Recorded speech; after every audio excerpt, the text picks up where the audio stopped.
Hello and welcome to परीक्षा 247। इस class में हम लोग इकोनॉमिक्स वाला पोर्शन जो है बिहार स्पेशल में उसका डिस्कशन करेंगे।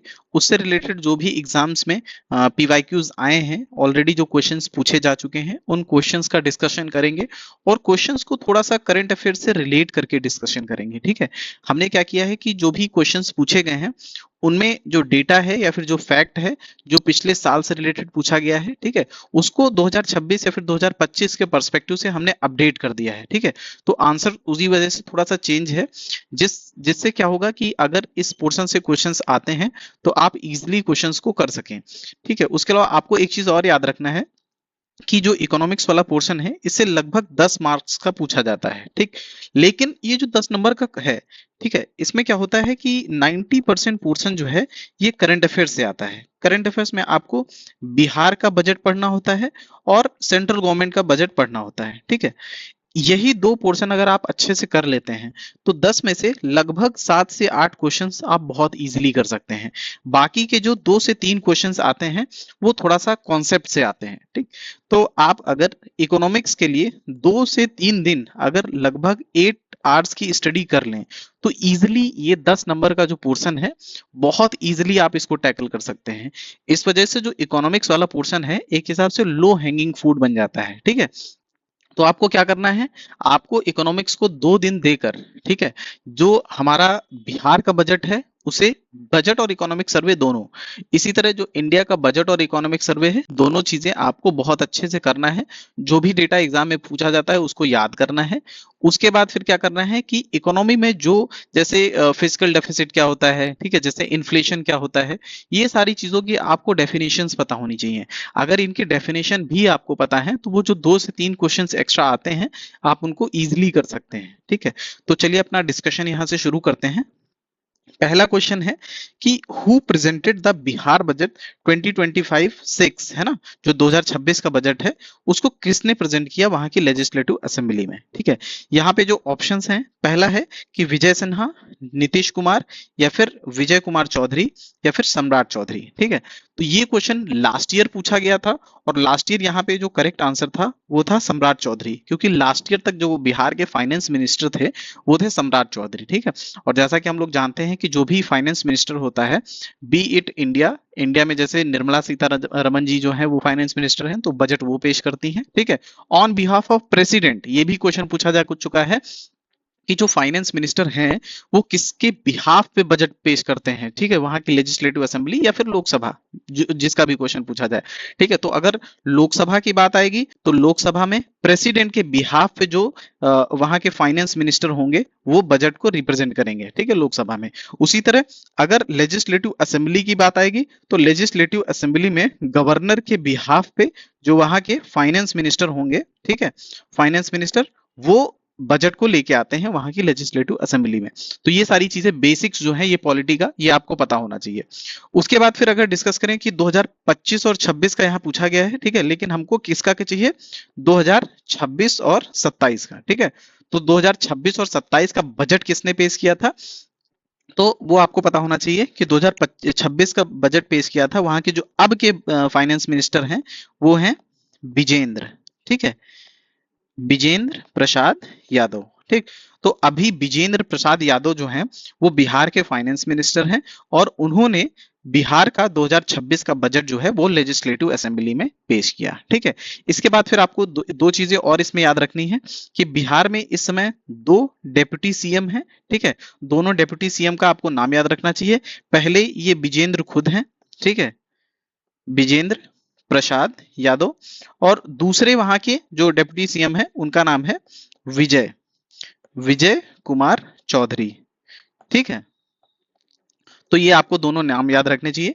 ये एग्जाम में पूछा जा सकता है कि इस समय बिहार के डेप्यूटी सीएम कौन है। ठीक है, अभी आपको जो क्लास में ये वैल्यू एडिशन करवाया जा रहा है, जैसे जो अभी आपको यहाँ पे क्या हो सकता है, बाकी सारी जो भी यूट्यूब चैनल्स हैं वहां पे आपको क्या होगा कि सिंपल वो क्वेश्चन पढ़ेंगे और आंसर उसका जो भी है वो देख के आगे बढ़ जाएंगे। ठीक है, आपको ये नहीं करना है। पीवाईक्यूज में रिपीटिशन जो होता है बहुत कम होता है, लगभग आपको पूरे पेपर में 5 से 10 question word to word repeat मिल सकते हैं, लेकिन अगर आप थीम्स पे जाएं, उस पर्टिकुलर, अगर जैसे ये बजट थीम है तो बजट थीम पे वहां क्वेश्चंस रिपीट नहीं होंगे, लेकिन उस पर्टिकुलर थीम से क्वेश्चन रिपीट होंगे, तो आपको थीम करना होता है।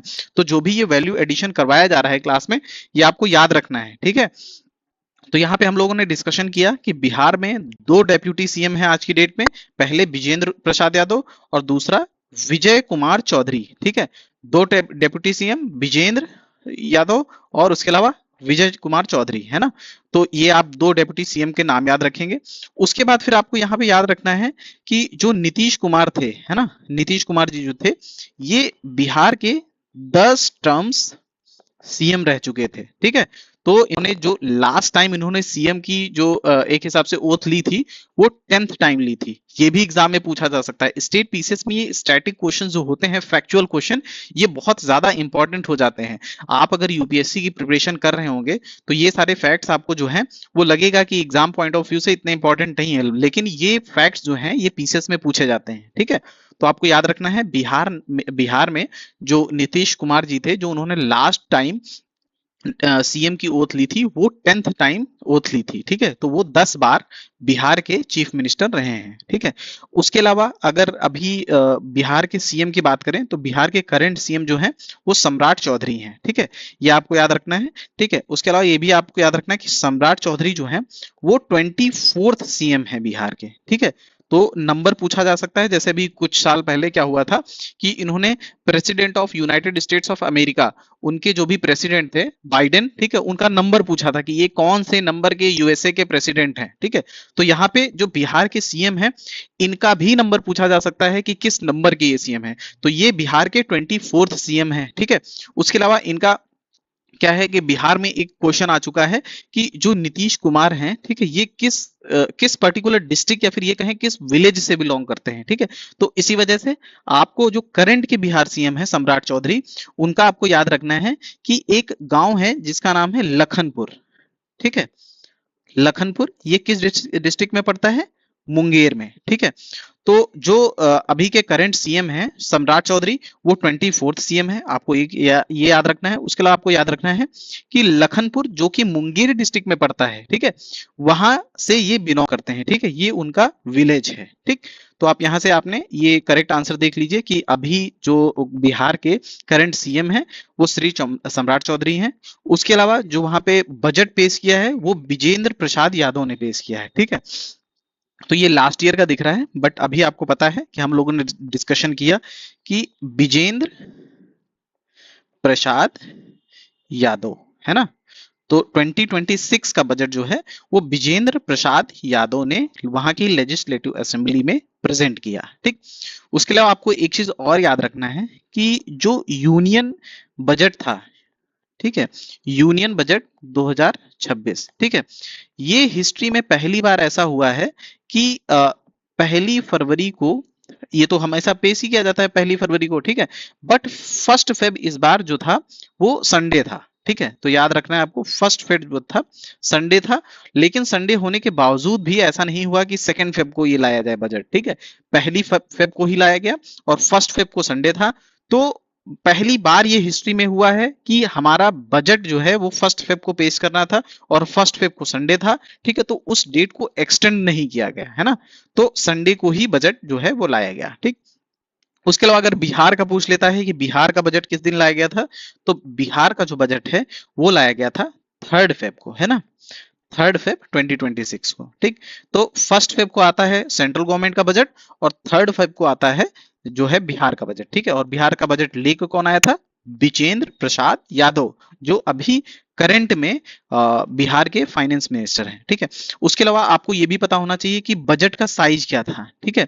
तो बिहार का जो बजट है वो था, सॉरी, 3 लाख, ठीक है, 47,000 और 589 करोड़, ठीक।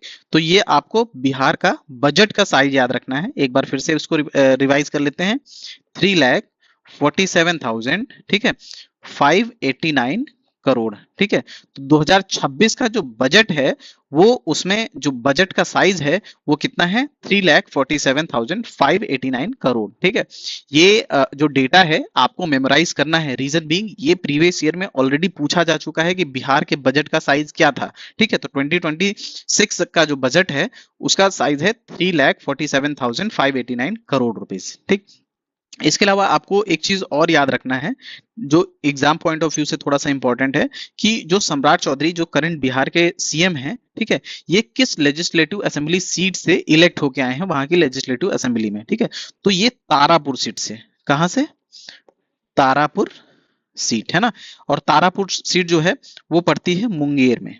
ठीक है, मुंगेर डिस्ट्रिक्ट में जो तारापुर सीट है वहां से ये अभी एमएलए हैं। ठीक है, तो ये आप याद रखेंगे।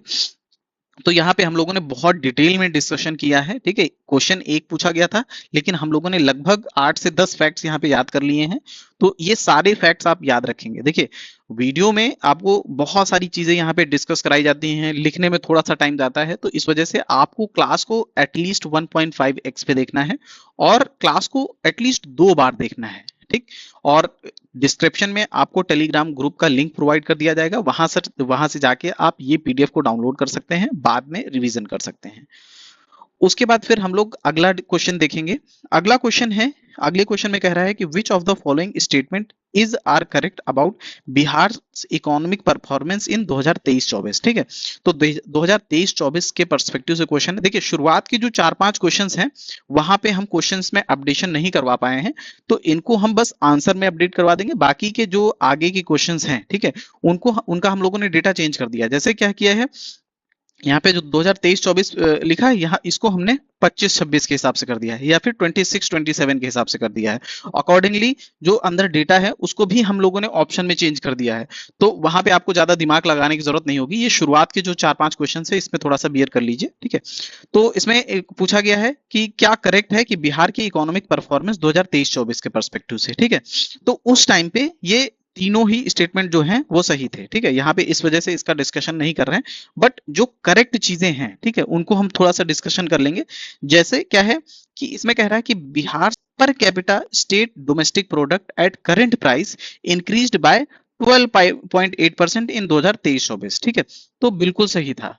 उस बार 2023-24 में जो वहां की जीएसडीपी थी करंट प्राइस पे, वो लगभग 12.8% से इंक्रीज की थी। ठीक है, और 2025 के इकोनॉमिक सर्वे जो आया है, ठीक है, उसके अकॉर्डिंग ये चीज जो है ये 13.1 है। ठीक है, तो आप याद रखेंगे कि 2025 में जो वहां की स्टेट जीडीपी थी वो लगभग 13.1% से इंक्रीज की है। ठीक है, तो आपको ये डेटा याद रखना है।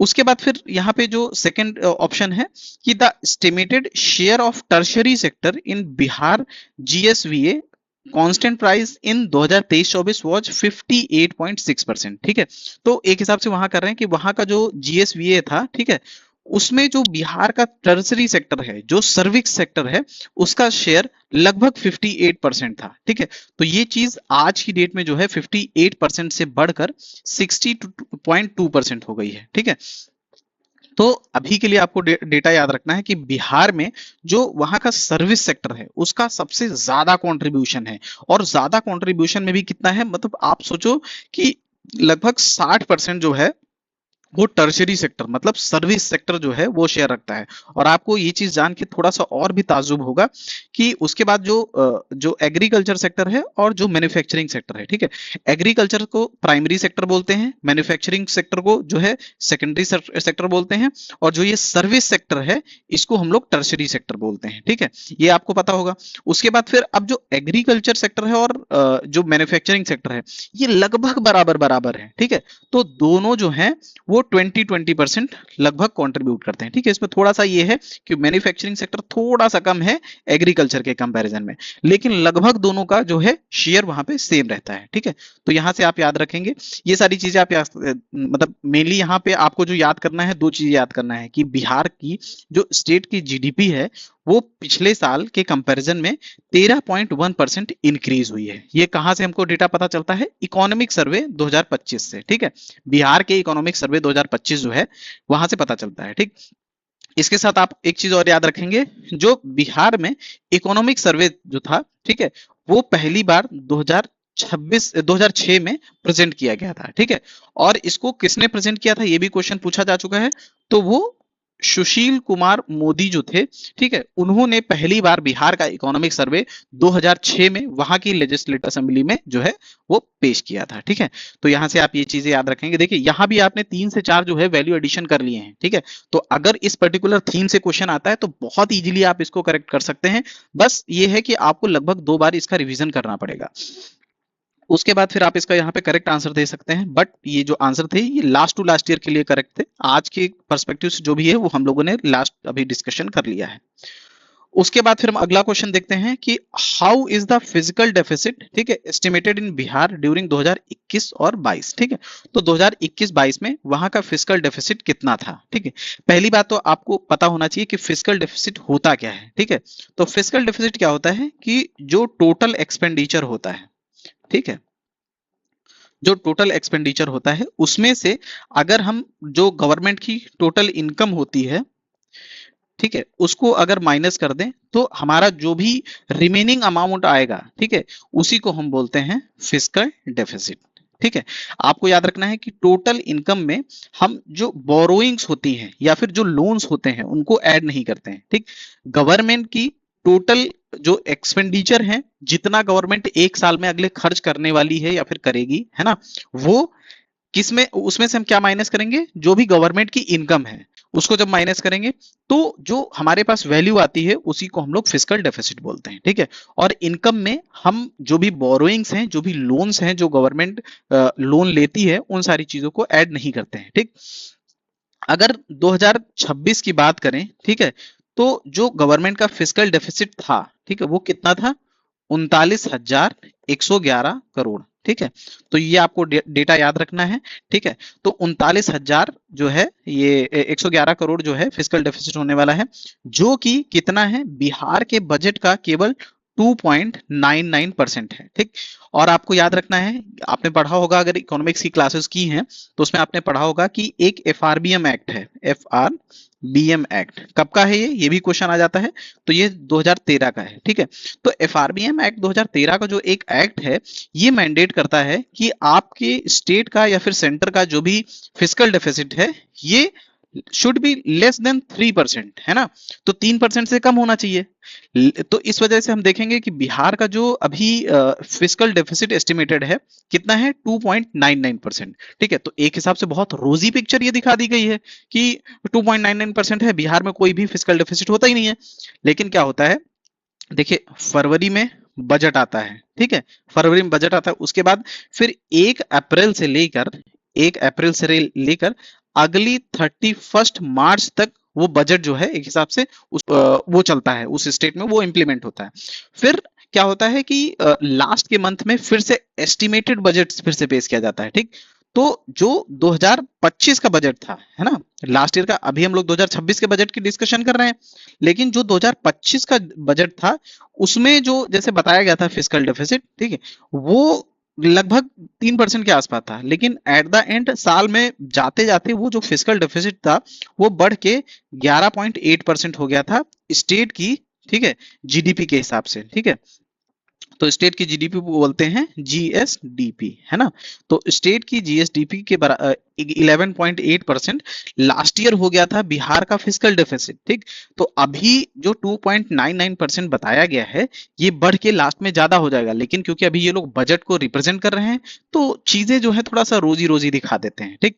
तो आप यहाँ से याद रखेंगे, आपने 2-3 चीजें याद रखनी है यहाँ से। क्या, पहला कि जो बिहार का फिस्कल डेफिसिट है 2026 के बजट के अकॉर्डिंग, उसका अमाउंट आपको याद रखना है कि 39,111 करोड़, है ना।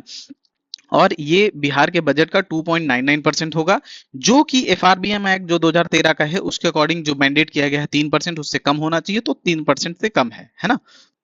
आप यहां से ये सारी चीजें याद रखेंगे। यहां भी आपने देखा कि 4-5 वैल्यू एडिशन हम लोगों ने किया है और उन सारी चीजों को आपको याद रखना है, ठीक है, टाइम टू टाइम रिवीजन करते रहना है। यहाँ पे आप इसका करेक्ट आंसर देख सकते हैं 2021 और 22 के पर्सपेक्टिव से, ठीक है। आप इसको अभी का करेक्ट आंसर नहीं मानना है, ठीक है, अभी हम लोगों ने डिस्कस किया क्या डिस्कस किया था कि बिहार में जो 2026 में फिजिकल डेफिसिट होने वाला है कितना होगा, 39,111 करोड़। ठीक है, ये होगा जो कि बिहार के जो बजट है उसका केवल 2.99% है। ठीक, तो ये सारी चीजें आप याद रखेंगे। चलिए अगला क्वेश्चन डिस्कस करते हैं।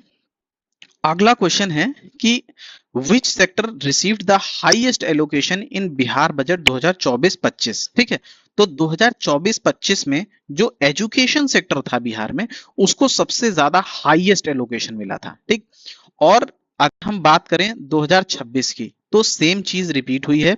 ठीक है, एजुकेशन सेक्टर जो है इसको जो अमाउंट एलोकेट हुआ है वो हुआ है 68,216 करोड़। ठीक है, तो 68,216 करोड़ जो है वो एजुकेशन सेक्टर को अलॉट हुआ है, जो कि बिहार के बजट का 21.7% होता है। ठीक है, तो 21.7% जो बिहार का टोटल अमाउंट है वो एजुकेशन सेक्टर के लिए अलॉट किया गया है ना, और वो बिहार के बजट का 21.7% हुआ, ये हम लोगों ने देखा। ठीक है, तो 2024-25 जो ईयर था उसमें भी सबसे ज्यादा एलोकेशन एजुकेशन सेक्टर को हुआ था, और 2026 का जो साल है इसमें भी एजुकेशन सेक्टर जो है, ठीक है, उसको सबसे ज्यादा एलोकेशन मिला है बिहार की तरफ से। ठीक, उसके बाद फिर हम आगे डिस्कस करेंगे। यहाँ पे आप इसका करेक्ट आंसर देख लीजिए। ठीक है, कि एजुकेशन सेक्टर जो है उसको सबसे ज्यादा एलोकेशन मिला था 25 में भी, और अभी 26 में भी इसको सबसे ज्यादा एलोकेशन मिला है। ठीक, उसके बाद अगला क्वेश्चन है कि taking 2011-12 as the base year, what was the Bihar per capita net state domestic product at current price for the financial year 2022-23। ठीक है, तो इसमें पूछ रहा है एक हिसाब से कि मतलब देखिए, ये पहली बात आपको पता होना चाहिए कि आपको ये पता होना चाहिए कि पर capita net state domestic product क्या होता है। ठीक है, तो ये होता है कि total monetary value of all the final goods and services produced with in Bihar. ठीक है, तो जो बिहार में टोटल गुड्स और सर्विसेज जो है उनका प्रोडक्शन जो हुआ है उसकी टोटल वैल्यू क्या है। ठीक, तो इसका टोटल वैल्यू कितना है, 76,490 करोड़। ये डेटा कब के हिसाब से है, 2026 के हिसाब से। ठीक, तो 2011-12 के पर्सपेक्टिव से जो भी डेटा था, ठीक है, वो था 54,000, है ना, लेकिन अभी 2026 के हिसाब से ये डेटा जो बढ़ के है वो कितना हो गया है, तो 76,449 करोड़। ठीक, तो अगर आप क्वेश्चन फिर से पढ़ें कि 2011-12 का बेस ईयर अगर लें, ठीक है, तो what is the Bihar per capita net state domestic product at current price. ठीक है, तो वो कितना होगा, 76,049 करोड़। ठीक, तो आप याद रखेंगे ये आंसर जो है ये 2022-23 के पर्सपेक्टिव से है, लेकिन हम लोगों ने 2026 के लिए क्या डिस्कस किया कि ये डेटा बढ़ के हो जाता है 76,490 करोड़। ठीक, तो आप यहां से ये चीज याद रखेंगे। उसके बाद फिर हम अगला क्वेश्चन ये डिस्कस करेंगे। इस क्वेश्चन में है कि the capita net state domestic product at constant price for Bihar is less than that of the country. ठीक है, ये कह रहे हैं कि बिहार का जो स्टेट डोमेस्टिक प्रोडक्ट है, ठीक है, ये इंडिया से कम है। ठीक है, in the base year 2018-19 it was. ठीक है, तो ये पूछ रहे हैं 2018-19 में कितना परसेंट कम था। ठीक, तो उस हिसाब से अगर हम देखें तो हमें जैसे हम लोगों ने देखा कि बिहार का जो नेट स्टेट डोमेस्टिक प्रोडक्ट है कांस्टेंट प्राइस पे, ठीक है, वो कितना है आज के टर्म में, इसको 2026 के पर्सपेक्टिव से देखते हैं। ठीक है, तो 2026 के पर्सपेक्टिव से अगर हम लोग देखें, ठीक, तो बिहार का नहीं, अच्छा ओके, ये इंडिया के टर्म्स में पूछा है। ठीक है, तो इंडिया का जो है वो है, इंडिया का जो नेट स्टेट डोमेस्टिक प्रोडक्ट है इंडिया का पर कैपिटा, है ना, वो कितना है, 2.4 लाख। ये क्या होता है आपको ये भी पता होना चाहिए। ठीक है, कि अगर इंडिया में जितने लोग रहते हैं, ठीक है, जितने लोग वर्किंग पॉपुलेशन है, इंडिया की टोटल वेल्थ को अगर डिवाइड कर दें, सॉरी, इंडिया के जितने लोग हैं उनको डिवाइड कर दें इंडिया की वेल्थ से, ठीक है, तो हम देखेंगे कि लगभग 2.4 लाख एवरेज इतना हर पर्सन कमा रहा है। ठीक है, लेकिन ये चीज जो है, ये चीज बिहार में अगर हम बात करें, ठीक, तो बिहार में ये चीज जो है वो कितनी है, बिहार में ये केवल और केवल है 40,973 रुपए, है ना। तो इंडिया का जो एवरेज है पर पर पर्सन इनकम वो 2.4 लाख है, बट बिहार के लिए यही सेम चीज केवल 40,973 है ना। तो इस हिसाब से ये कितना परसेंट हो जाता है, ठीक है, ये लगभग हो जाएगा 17%। ठीक, तो यहाँ पे 17% के आसपास, लेकिन यहाँ पे कोई ऑप्शन है नहीं, ठीक है, आसपास कोई ऑप्शन नहीं, तो यहाँ पे जो करेक्ट आंसर आपका हो जाएगा नन। ठीक है, तो यहाँ से आप ये देखेंगे। उसके अलावा आपको याद रखना है कि पर कैपिटा इनकम अगले पेज पे डिस्कस कर लेते हैं। अगर देखें कि पर कैपिटा इनकम है ना, पर कैपिटा इनकम अगर देखें, ठीक, तो बिहार की अगर देखें तो बिहार में एवरेज आदमी 40,973 रुपए कमाता है। ठीक, वहीं पे अगर इंडिया के पर्सपेक्टिव से बात करें तो ये चीज होल इंडिया की एवरेज हो जाती है 2.4 लाख रुपीस, है ना। तो आप देखिए मतलब बिहार में पावर्टी बहुत ज्यादा है। एक हिसाब से आप देखिए कि इंडिया का जितना पैसा कमाया जा रहा है, लोग कमा रहे हैं, उसका लगभग केवल 17% ही बिहार के लोग पैसा कमा पा रहे हैं। ठीक, तो आप यहां से ये देख सकते हैं। अगला क्वेश्चन हम लोग डिस्कस करेंगे। अगले क्वेश्चन में कह रहा है कि what is the contribution of agriculture to the GDP of Bihar. ठीक है, जीडीपी क्या होता है, पहले आपको जीडीपी पता होना चाहिए। तो जीडीपी होता है कि all the final goods and services, ठीक है, produced with in the boundary of state. ठीक है, तो जो बिहार है, बिहार की बाउंड्री के अंदर, ठीक है, जो भी गुड्स या फिर सर्विसेज प्रोड्यूस होती हैं, वो चाहे बिहार के लोग हों, बिहार में रह के वहां की गुड्स एंड सर्विसेज का प्रोडक्शन कर रहे हों, चाहे बिहार के बाहर से कोई आकर वहां पे गुड्स और सर्विसेज का प्रोडक्शन कर रहा है। ठीक है, बिहार के स्टेट के अंदर जो भी गुड्स एंड सर्विसेज का प्रोडक्शन हो रहा है, ठीक है, उनको हम बिहार की जीडीपी बोलते हैं। ठीक, अब उसमें पूछ रहा है कि बिहार की जो टोटल जीडीपी है, इसमें एग्रीकल्चर जो है वो कितना कंट्रीब्यूट कर रहा है। ठीक है, तो 2026 के अकॉर्डिंग जो बिहार की जीडीपी है, उसमें एग्रीकल्चर का जो कंट्रीब्यूशन है वो लगभग 20 से 21% है। ठीक है, ये लास्ट ईयर का क्वेश्चन भी है। तो लगभग 20 से 21% जो है बिहार की एग्रीकल्चर जो है बिहार की जीडीपी में कंट्रीब्यूट करता है। ठीक, तो आपको यहां से याद रखना है 20 से 21% बिहार में एग्रीकल्चर का कंट्रीब्यूशन रहता है बिहार की जो है जीडीपी में। ठीक, ये आप आंसर देख सकते हैं, लगभग 20 से 21% वहां की जीडीपी में कंट्रीब्यूशन रहता है। ठीक है, एग्रीकल्चर का। अगला क्वेश्चन हम लोग डिस्कस करेंगे। अगला क्वेश्चन है कि द 60.2% शेयर इन जीएसडीपी, ठीक है, ऑफ बिहार इन 2019-2020, ठीक है, वॉज दैट ऑफ। ठीक, तो बिहार में जो कौन सा ऐसा सेक्टर था जिसका कंट्रीब्यूशन 60.2% था। ठीक है, तो यहाँ पे ये ईयर जो है उसको अपडेट करना भूल गए हैं। ठीक है, इस क्वेश्चन को अपडेट किया गया है केवल परसेंटेज के टर्म में, लेकिन ये 2025 के लिए पूछा गया है। ठीक है, तो 2025 में क्या था कि जो सर्विस सेक्टर था उसका बिहार की जीडीपी में लगभग 60.2% कंट्रीब्यूशन था। ठीक है, अगर आपको मतलब ये कंफ्यूजन हो कि प्राइमरी सेक्टर, सेकेंडरी सेक्टर और टर्शियरी सेक्टर में डिफरेंस क्या होता है, ठीक है, तो एक बार शॉर्ट में डिस्कशन कर लेते हैं कि जो भी एग्रीकल्चरल सेक्टर्स होते हैं, ठीक है, एग्रीकल्चर से रिलेटेड या फिर एग्रीकल्चर से अलाइड होते हैं, ठीक है, जैसे फिशरी हुआ, ठीक है, जैसे एनिमल हस्बेंड्री हुआ, ये सारी चीजें जो हैं ये प्राइमरी सेक्टर में आती हैं।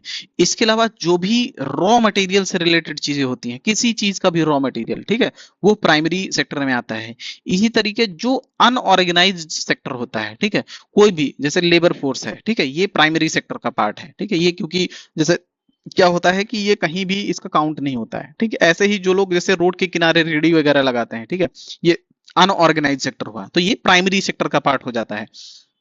तो ये तीन चार चीजें जो हैं ये प्राइमरी सेक्टर में आती हैं।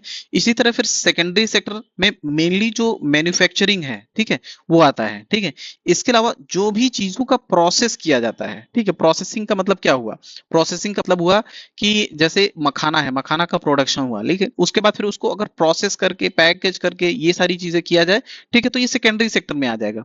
इसी तरीके जो ऑर्गेनाइज सेक्टर होता है, ठीक है, ये क्वेश्चन पूछा जा चुका है, किसी दूसरे स्टेट में पूछा गया है कि ऑर्गेनाइज्ड जो सेक्टर है ये किस सेक्टर का पार्ट है। ठीक है, तो वो सेकेंडरी सेक्टर का पार्ट है। ठीक है, तो यहां से आप याद रखेंगे कि मैन्युफैक्चरिंग सेक्टर जो है, ठीक है, और उसी तरह प्रोसेसिंग, ठीक है, और ऑर्गेनाइज सेक्टर, ये तीनों चारों चीजें जो हैं ये सेकेंडरी सेक्टर में आती हैं। उसके बाद फिर टर्सरी सेक्टर को जनरली हम लोग सर्विस सेक्टर बोलते हैं। ठीक है, तो सर्विसेज जहां भी प्रोवाइड की जा रही हो, किसी भी तरीके की सर्विसेज हो, ठीक है, जैसे airplane services, bus services, hotel services, ठीक है, तो ये जो भी सर्विसेज हैं ये हमेशा टर्सरी सेक्टर में आती हैं। ठीक है, इसी तरीके किसी भी चीज का डिस्ट्रीब्यूशन अगर किया जा रहा हो, डिस्ट्रीब्यूशन लाइक जैसे पीडीएस है, पीडीएस में जो लोग काम कर रहे हैं, ठीक है, तो वो टर्शरी सेक्टर का पार्ट हो जाएगा। ठीक है, या फिर बैंकिंग इंश्योरेंस है, ठीक है, तो बैंकिंग किस चीज का पार्ट है? बैंकिंग एक तरीके का सर्विस है। ठीक है, तो सर्विस जो है वो टर्शरी सेक्टर का पार्ट हो जाएगा। ठीक, तो जो ये चीजें आपको याद रखना है कि कौन सा पार्ट जो है, कौन सी चीजें जो है वो प्राइमरी सेक्टर में आती हैं, कौन सी चीजें सेकेंडरी सेक्टर में आती हैं, और कौन सी चीजें टर्शरी सेक्टर में आती हैं। ठीक है, बाकी आपने देखा कि बिहार में जो वहां की सर्विस सेक्टर है वो 60.2% कॉन्ट्रीब्यूट करता है बिहार की जीडीपी में, है ना।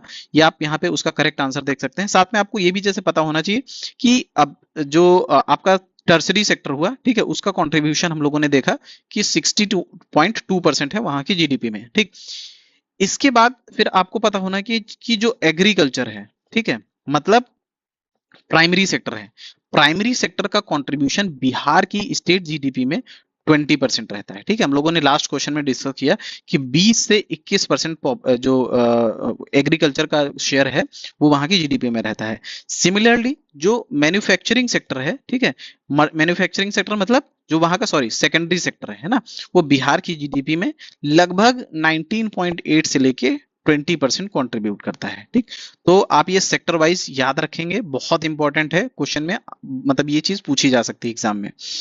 उसके बाद फिर हम इस क्वेश्चन को भी करंट के पर्सपेक्टिव से थोड़ा सा अपडेट कर दिया गया है। ठीक है, तो इस क्वेश्चन में कहा जा रहा है कि the contribution of agriculture and allied sector to the gross state value added of Bihar state was in the financial year 2025-26, है ना।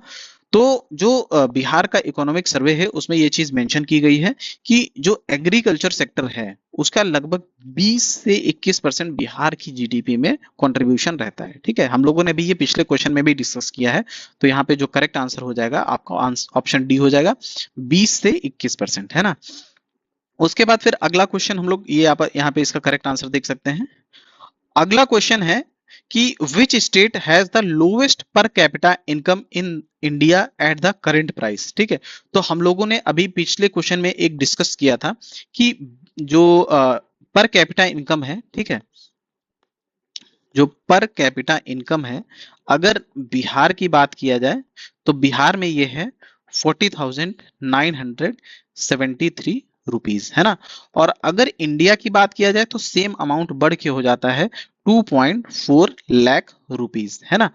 तो और हम लोगों ने देखा था कि ये इसका केवल 17% है। ठीक, तो उस हिसाब से एक चीज और आपको याद रखना है कि ये जो अमाउंट है पर कैपिटा इनकम वाला, ठीक है, ये बिहार का जो है ये लोवेस्ट है, मतलब इंडिया में सबसे पुअरेस्ट स्टेट इसी वजह से होता है क्योंकि यहाँ की लोगों की इनकम इंडिया में सबसे कम है। ठीक है, वो केवल एवरेज जो है इंडिया का वो 17% है जो बिहार के लोग कमा रहे हैं। ठीक, और आपको ये जान के और थोड़ा सा आश्चर्यचकित होंगे आप लोग कि ये जो 10th क्वेश्चन है ना, इसको जिसको हम लोगों ने अपडेट किया अभी 2026-25 के हिसाब से, ठीक है, ये क्वेश्चन आज से 20 साल पहले पूछा गया था। ठीक है, ये क्वेश्चन 2005-6 के आसपास बिहार के स्टेट पीसीएस में पूछा गया था। आज से 20 से 25 साल पहले बिहार की कंडीशन से यही थी जो आज है ना। तो आप एक हिसाब से देखेंगे कि कुछ ना कुछ जो हमारी पॉलिटिकल लीडरशिप है, ठीक है, उसमें इशू है। अदरवाइज मतलब एक पार्टी, एक पर्सन जो 20 साल अगर किसी स्टेट में पावर में रहता है उसके बाद भी सेम कंडीशंस बनी हुई हैं, तो कुछ तो क्वेश्चन होना चाहिए। ठीक है, मैं ऐसा नहीं कह रहा हूं, ऐसा लोग कहते हैं, है ना। तो आप ये याद रखेंगे। अगला आप इसका यहाँ पे करेक्ट आंसर देख सकते हैं। उसके अलावा एक काम करते हैं, अभी क्वेश्चन नंबर 10 तक ही रखते हैं, आप इसको एक बार फिर से रिवाइज कर लेना और इसका जो भी डेटा यहाँ पे हम लोगों ने प्रोवाइड करने की कोशिश किया है उस डेटा को आप याद करने की कोशिश करेंगे, क्योंकि इकोनॉमी के जो क्वेश्चंस आते हैं वो मेनली डेटा ड्रिवन ही होते हैं। ठीक है, उसमें डेटा ही पूछता है, तो ये आपको एट द एंड याद करना पड़ेगा। और इस अगर क्लास को आप लगभग 1 से 2 बार देख लेंगे, 1.5x पे आप देख लेंगे तो ये डेटा आपको याद हो जाएगा, उतनी कोई बड़ी बात नहीं है। ठीक है, तो अभी यहीं तक रहते हैं। अगर आपको कंटेंट पसंद आ रहा है तो चैनल को सब्सक्राइब कर लीजिए और डिस्क्रिप्शन में इस टेलीग्राम ग्रुप का लिंक मिलेगा, आप उसको जाकर ज्वाइन कर लीजिए, वहां ये पीडीएफ को आपको प्रोवाइड कर दिया जाएगा। तो आगे के जो भी क्वेश्चंस हैं इकोनॉमी के, उसको डिटेल में डिस्कस करेंगे अगले सेशन में। Thank you so much.